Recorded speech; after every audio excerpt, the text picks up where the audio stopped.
नमस्कार, ये न्यूज में आपका स्वागत है। आज हमारे बीच राष्ट्रीय क्षत्रिय महासभा के प्रदेश उपाध्यक्ष जी यहाँ पर मौजूद हैं। हम उनसे बात करेंगे कि किस तरीके से जो 2022 का चुनाव आ रहा है उसमें क्षत्रियों का किस तरीके से भागीदारी रहेगी। सर, सबसे पहले तो हमारे जो दर्शक देख रहे हैं उनको अपना परिचय। मैं सुरेंद्र पाल सिंह, राजावत बुंदेलखंड जनसंगठन का राष्ट्रीय अध्यक्ष हूँ। क्षत्रिय महासभा उत्तर प्रदेश का प्रदेश उपाध्यक्ष हूँ। इस समय पूरे भारत में कहीं ना कहीं क्षत्रिय अपने को उपेक्षित महसूस कर रहा है, क्योंकि राजनीति की धुरी में सभी लोगों के अपने समाज के लोगों के अपने अपने योगदानों को लोग याद कर रहे हैं। लेकिन उत्तर प्रदेश में जहां ब्राह्मण सभाएं हो रही हैं, जायसवाल सभाएं हो रही हैं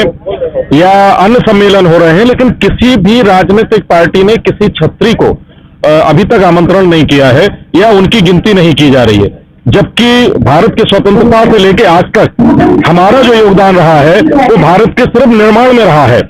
हमने हर जगह, चाहे वो सेना में देखेंगे तो हम 70% लोग क्षत्रिय हैं इस समय, या समाज के अन्य वर्गों में देखेंगे तो हम सिर्फ निर्माण कार्य में लगे रहे, और आज हमें राजनीतिक रूप से उपेक्षित हम महसूस हो रहे हैं। इस कड़ी में हमें अपनी एक ताकत दिखाने के लिए अभी हमने 3 दिन पहले परसों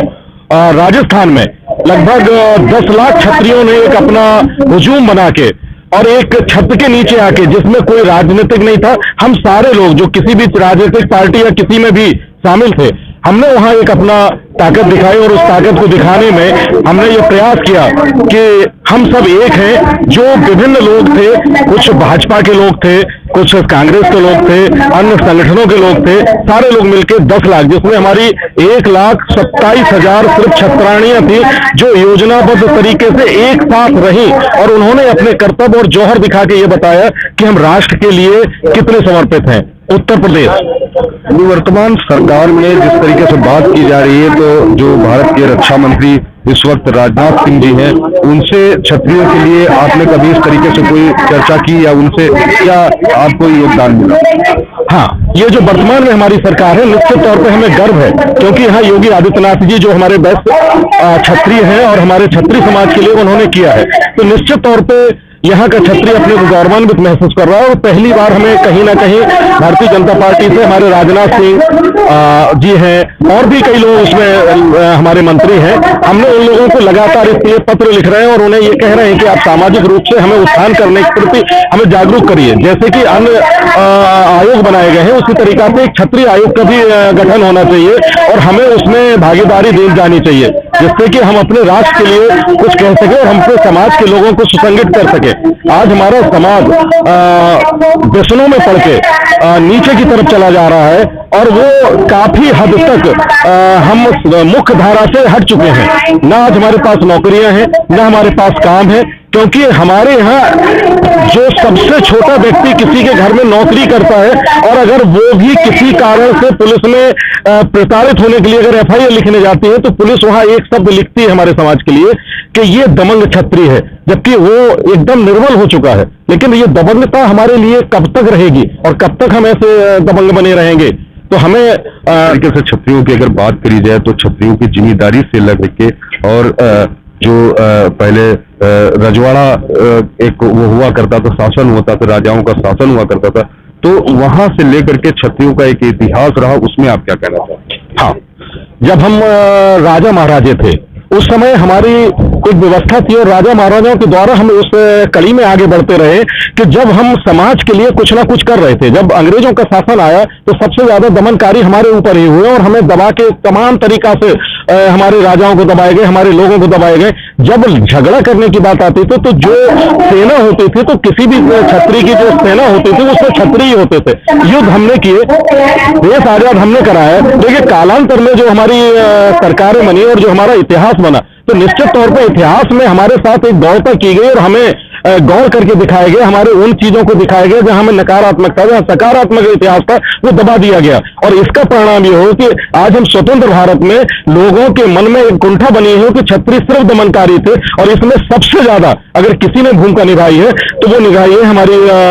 जो सिनेमा जगत के लोग हैं। उन्होंने इस पे पूरा कुठाराघात किया और एक लाइन बना के चले हैं कि नहीं, ये इनको गलत ही दिखाना है। आपको अगर याद होगा तो जो पिछले 2 दशक के पीछे की अगर किसी भी फिल्म को उठा के देखेंगे तो 2 ही चीजें उसमें आती थी, जो गुंडा हो बनाया जाता था और उसको छत्री बनाया जाता था, और एक बनिया बनाया जाता था जो उसका चाटुकार होता था। और दोनों मिलकर समाज का दोहन करते हुए दिखाए जाते थे और कहा यह जाता था ये कला है। ये कला नहीं थी, ये वास्तव में हमारे लोगों को दिग्भ्रमित करके समाज में गलत आक्षेप लगाया गया है, जबकि हमने सर कटाए हैं, हमने देश के निर्माण के लिए सब कुछ किया है। आज हम उसी परिधि में आके अपनी मांग कर रहे हैं, सरकार से मांग कर रहे हैं, लोगों से मांग कर रहे हैं, और अपने समाज को उठाने के लिए हम लगातार पूरे उत्तर प्रदेश में रैलियां कर रहे हैं, जैसा कि जयपुर में अभी हमने की है। और हम जल्दी ही उत्तर प्रदेश में संभावित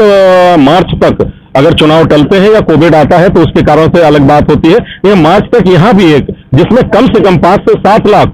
छत्रियों को पूरे देश से बुलाएंगे। और हमारी योजना ये है कि जो 354 रियासतों ने भारत सरकार में अपना योगदान देकर सरेंडर किया था उस समय माननीय गृह मंत्री पटेल जी के सामने, और उसके कारण से हमने अपना सारा राजस्व उनको दे दिया था, हम उन्हें सारे छत्रपों को एक साथ इकट्ठा कर एक छत के नीचे बुलाएंगे और एक समाज में मैसेज देंगे कि नहीं, हम कल भी राष्ट्र निर्माण में थे, हम आज भी राष्ट्र निर्माण में हैं। जिस तरीका से आज हमारा देश आगे बढ़ रहा है, जैसे योगी जी हैं, योगी जी निश्चित तौर पर छत्रत्व के लिए कार्य कर रहे हैं, तो हम ये भी चाहेंगे कि ऐसे लोग निकल के आए और कहीं ना कहीं कार्य करें। 2022 में जो विधानसभा चुनाव आ रहा है उत्तर प्रदेश का, उसमें जिस तरीके से आप कह रहे हैं कि भारतीय जनता पार्टी योगी जी की बात कर रहे हैं, तो क्या आप दोबारा से योगी जी को मुख्यमंत्री चुनना चाहेंगे? हम यहाँ एक लाइन आपसे कहना चाहते हैं, अभी चुनाव दूर है और इस दूरी की स्थिति में अभी हम ये बिल्कुल नहीं कहेंगे कि हमारा समाज कहाँ जा रहा है, क्योंकि हमें समाज को एकत्रित करना है। और जो मेरे समाज के उत्थान के लिए बात करेगा, जो मेरे समाज की बात करेगा, क्षत्रिय समाज वहीं जाएगा। इस बार हम ये भी देख रहे हैं कि कौन हमारे लिए क्या कर रहा है, क्योंकि कई लोग हैं जो अनर्गल प्रलाप अभी भी शुरू कर दिए हैं, उनको हम उनके साथ जाने वाले नहीं हैं। तिलक तलारू और तलवार इनके मारो जूते चार, ऐसे नारा देने वालों के साथ तो हम नहीं जाने सकते। जो लोग क्षत्रिय समाज की बात करेंगे, आपको जान के आश्चर्य होगा कि इतिहास में जहां जहां हिंदू लिखा गया है वहां हिंदू सेना नहीं थी, वहां सिर्फ क्षत्रिय सेना थी, और क्षत्रिय ही कटे हैं और मरे हैं, और उनकी जगह पे कुठाघात करके इतिहास में हमारा नाम खत्म करने के लिए हमें एक अलग रास्ता दिया गया, और इस तरीका से क्षत्रिय कई भागों में बढ़ गया। जबकि क्षत्रिय वो है जो राष्ट्र धर्म को निभाता है, वो क्षत्रिय धर्म को निभाता है, तो हम राष्ट्र धर्म निभाने वाले लोग हैं। आपको क्या लगता है कि जो वर्तमान सरकार है वो क्षत्रियों के लिए बेहतर सरकार है, या जो और अन्य कोई आपको लगता है कि जो क्षत्रियों के लिए अच्छा काम कर सकता है? देखिए, अगर हम इस समय अगर इस जवाब का ये सरकार क्षत्रियों के लिए ये काम कर रही है, तो वैसे ही आप लोग लगातार आरोप लगाते चले जा रहे हैं। ये सरकार निश्चित तौर पर समाज के लिए कार्य कर रही है, और मैं ये बिल्कुल नहीं कह सकता कि एक वर्ग या एक